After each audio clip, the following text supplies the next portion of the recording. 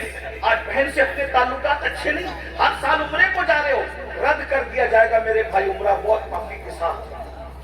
ہر سال حج کر رہے ہو تمہارے منہ پہ مار دیا جائے گا، مسجدیں بنا رہے ہو جہنم میں کچل دیے جاؤ گے اگر تم نے اپنی بہنوں کو خوش نہیں کیا، اگر تم نے اپنے بھائیوں کو خوش نہیں کیا۔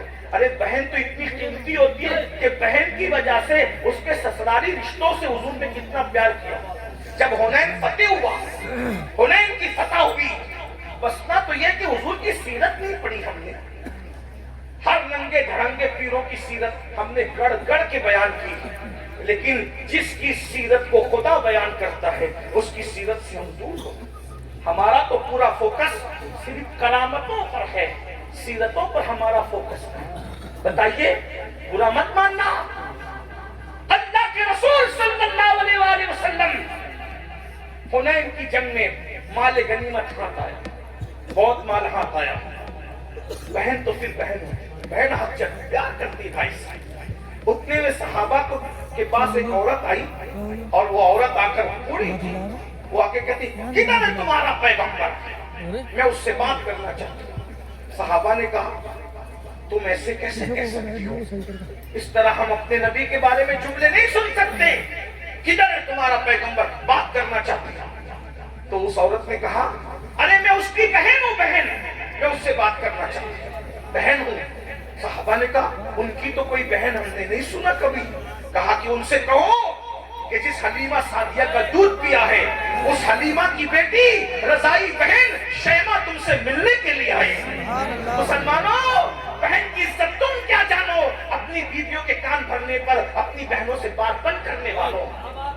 میں اپنی ماں اور بہنوں سے کہتا ہوں اپنے شوہر کو اس کی جنت سے دور مت کرو۔ اگر تم نے شوہر کو اس کے بھائیوں سے دور کیا، اس کی بہنوں سے دور کیا، اس کے ماں باپ سے دور کیا تو تم سے بڑا دشمن تمہارے شوہر کا کوئی نہیں ہے میری بہن، کیونکہ تو اپنے شوہر کو جنت سے دور کر رہی ہے۔